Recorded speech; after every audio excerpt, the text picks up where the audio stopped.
जी हाँ, ईरान के सुप्रीम नेता और दुनिया भर में शिया मुसलमानों का सर्वोत्तम धार्मिक नेता आया अली खamenei मारा जा चुका है। इस बात के सबूत उनकी खुद की सरकार की टीवी चैनल ने दिए हैं और उधर ईरान के अंदर सारी दिनों का शोक घोषित कर दिया गया है और 7 दिन की सरकारी छुट्टियां का भी ऐलान किया गया है। यह यकीन मानिए ये ऐतिहासिक मूवमेंट है पूरी दुनिया के लिए, क्योंकि अली खamenei कोई आम आदमी नहीं था। अली खamenei ईरान का सुप्रीम लीडर था लेकिन दुनिया भर में जितने भी शिया मुसलमान रहते हैं उनका सर्वोत्तम धार्मिक नेता माना जाता है और इसका सबूत खुद आप स्क्रीन पर देखिए। भारत के कश्मीर राज्य में बहुत सारे शिया मुस्लिम रहते हैं, तो वहां पर विरोध प्रदर्शन किए जा रहे हैं अमेरिका और इजराइल के खिलाफ। ईरान लोग काले झंडे लेकर निकल रहे हैं। खैर, ऐसे प्रदर्शन आप लखनऊ और हैदराबाद में भी होते हुए देखेंगे, क्योंकि ये एक बहुत बड़ी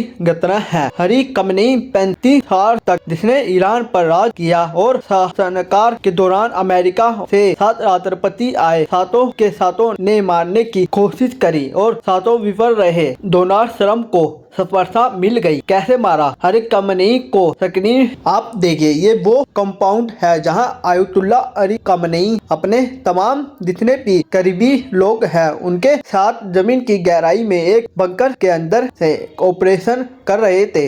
इसीलिए अमेरिका ने इजराइल के साथ मिलकर सबसे पहला हमला इसी कंपाउंड पर बोला और यहाँ एक नहीं, दो नहीं, तीन जीवीयू बंकर बस्टर बम गिराए। जिन लोगों को नहीं पता, ये बम इतने ज्यादा खतरनाक है कि अगर कोई आदमी जमीन की गहराई में 300 मीटर तक नीचे बैठा है अब वो भी बच पाएगा। जमीन की नीचे पहले 300 मीटर या उसके बाद धमाका कर देते हैं, इसलिए इनका इम्पैक्ट ज्यादा से तक है।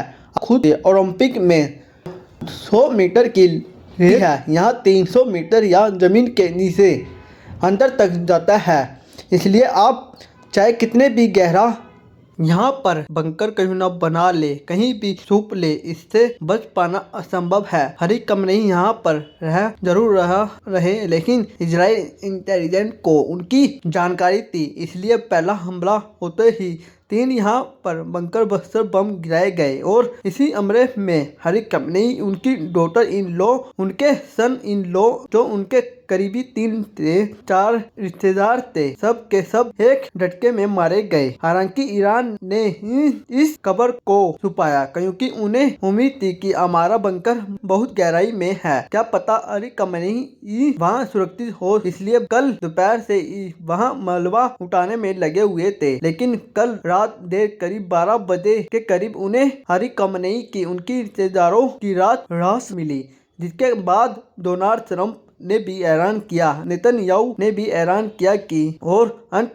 सुबह होते होते ईरान की सरकार ने अपने सरकारी टीवी चैनल के जरिए ऐलान कर दिया, अली खamenei मारे जा चुके हैं। लेकिन अब आगे क्या? यहाँ पर ईरान के अंदर रिजिम चेंज हो जाएगी? तो जवाब है इतना आसान नहीं, क्योंकि ईरान के अंदर आपको समझना होगा तानाशाही नहीं, वहाँ पर रिलीजियस तानाशाही है। मतलब वहाँ पर एक आदमी के ऊपर सब नहीं होता, उसके नीचे पूरा स्ट्रक्चर होता है। अली खamenei अपने मरने से काफी दिन पहले ही अपने सक्सेसर को सुनकर गए थे। इसके अलावा एक रिलीजियस काउंसिल भी उन्होंने बना रखी थी। अगर उस सक्सेसर को भी मार दिया जाता है तो भी 7 से 8 लेकर उत्तराधिकारी तैयार रहेंगे, जो कि अली खamenei जितने ही कट्टरपंथी है। इसके अलावा दूसरी बात आपको ये समझनी होगी कि अली खamenei सिर्फ एक सिंबल थे, यानी कि एक प्रतीक थे, क्योंकि उम्र 86 की हो गई थी। इसलिए ज्यादातर ईरान के कामकाज वो देखते ही नहीं थे, उनके नाम पर काम हो रहे थे, इसलिए उनके जाने से कामकाज पर इतना असर नहीं पड़ने वाला। फैसले पहले जो लोग ले रहे थे अब भी वही लोग लेंगे।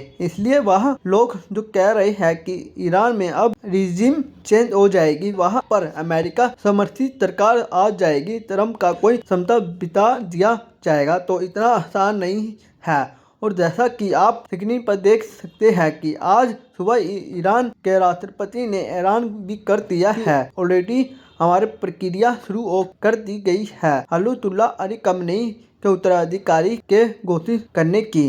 इसके लिए 3 सदस्यीय है। इसके लिए 3 लोगों की कमेटी बनाई गई है, जिसमें ईरान के राष्ट्रपति, ईरान के सुप्रीम कोर्ट के चीफ जस्टिस, इसके अलावा गार्डियन काउंसिल बनाई थी। उसके जो टॉप अयातुल्ला है उन्हें ये जिम्मेदारी दी गई है कि तीनों मिलकर नए अयातुल्ला का ऐलान करे जो अली खamenei की जगह लेगा। किसका नाम आगे है तो सबसे पहला नाम अयातुल्ला अली खamenei के सबसे बड़े बेटे मुस्तफा खamenei का।